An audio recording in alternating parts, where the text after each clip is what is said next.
آج ہم پڑھیں گے حسن خلق۔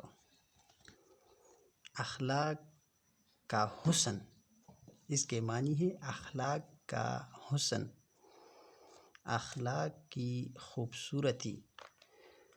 تو اخلاق کی خوبصورتی یا اخلاق کا حسن، یہ دوسرا عنوان ہے۔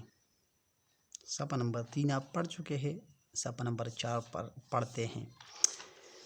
حضرت علی رضی اللہ تعالیٰ عنہ، حضرت عائشہ رضی اللہ تعالیٰ عنہ، حضرت انس رضی اللہ تعالیٰ عنہ، حضرت ہند بن ابی حالہ رضی اللہ تعالیٰ عنہ وغیرہ، جو مدتوں آپ صلی اللہ علیہ وآلہ وسلم کی خدمت میں رہے تھے، ان سب کا متفقہ بیان ہے کہ آپ صلی اللہ علیہ وآلہ وسلم نہایت نرم مزاج، خوش اخلاق اور نیک سیرت تھے۔ آپ صلی اللہ علیہ وآلہ وسلم کا چہرہ ہنستا تھا، وقار و متانت سے گفتگو فرماتے تھے اور کسی کی خاطر شکنی نہیں کرتے تھے۔ حسن خلق کے نیچے 4 صحابہ کرام کا بیان ہے، 1 صحابیہ اور 3 صحابہ کرام۔ یہ لوگ آپ صلی اللہ علیہ وآلہ وسلم کے ساتھ عرصہ دراز سے رہتے تھے۔ ان سب کا بیان یہاں پر اس پیراگراف میں نقل کیا گیا ہے کہ آپ صلی اللہ علیہ وآلہ وسلم نرم مزاج تھے، خوش اخلاق تھے، کردار کے لحاظ سے نیک تھے۔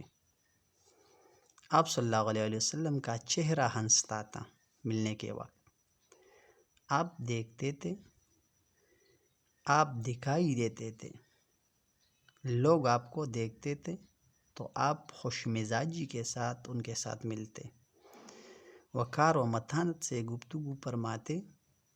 اس کا مطلب یہ ہے دوسروں کی بات سنتے، کوئی سوال کرتا جواب دیتے، کسی سے سوال کرتے تو خاموش ہو جاتے، وہ جواب دیتے، کسی کی خاطر شکنی نہیں کرتے تھے، دوسروں کا لحاظ رکھتے تھے۔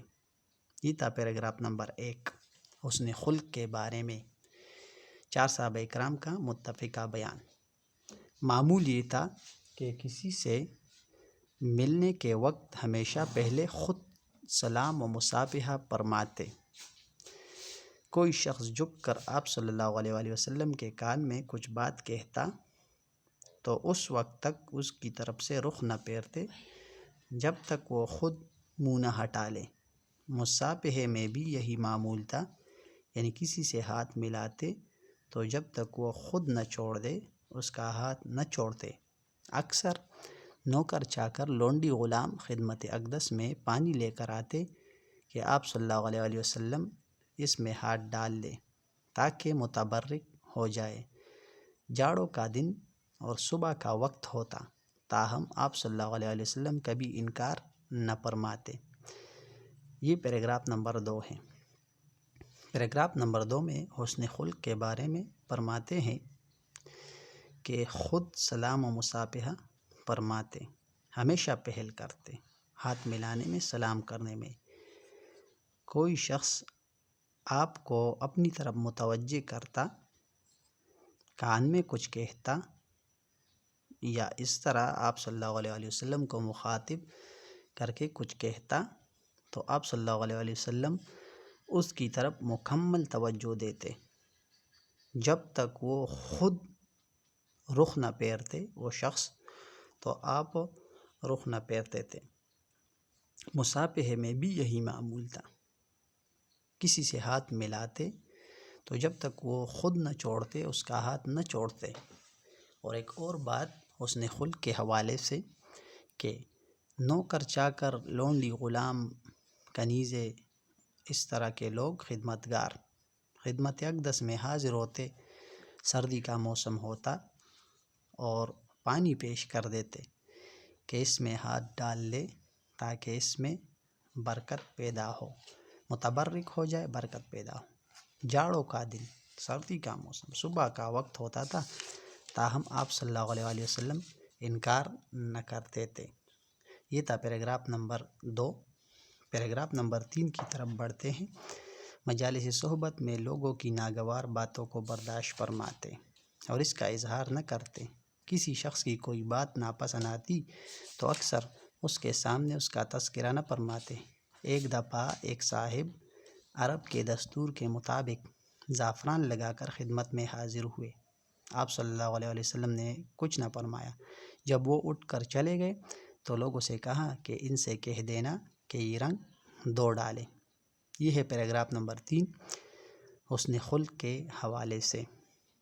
مجلس میں بیٹھتے تو بعض لوگ ادب کا لحاظ نہ کرتے تھے، نئے آئے ہوئے تھے، مثال ناگوار باتوں کو، ناپسند باتوں کو برداشت فرماتے اور اس کا اظہار ان کے سامنے نہ کرتے۔ کسی شخص کی کوئی بات ناپسند آتی تو اس کے سامنے بھی تذکرہ نہ فرماتے۔ اور ایک واقعہ ہے اس پر کہ ایک دفعہ ایک شخص آئے، اس نے زعفران لگایا تھا، خدمت میں حاضر ہوئے۔ زعفران کا رنگ زرد ہوتا ہے، پیلا۔ آپ صلی اللہ علیہ وسلم نے کچھ نہ فرمایا۔ جب وہ چلے گئے تو صحابہ سے کہا کہ ان سے کہہ دینا کہ یہ رنگ مجھے پسند نہیں، یہ دھو ڈال۔ تو یہ تھا پیراگراف نمبر 3۔ پیراگراف نمبر 4 کی طرف بڑھتے ہیں۔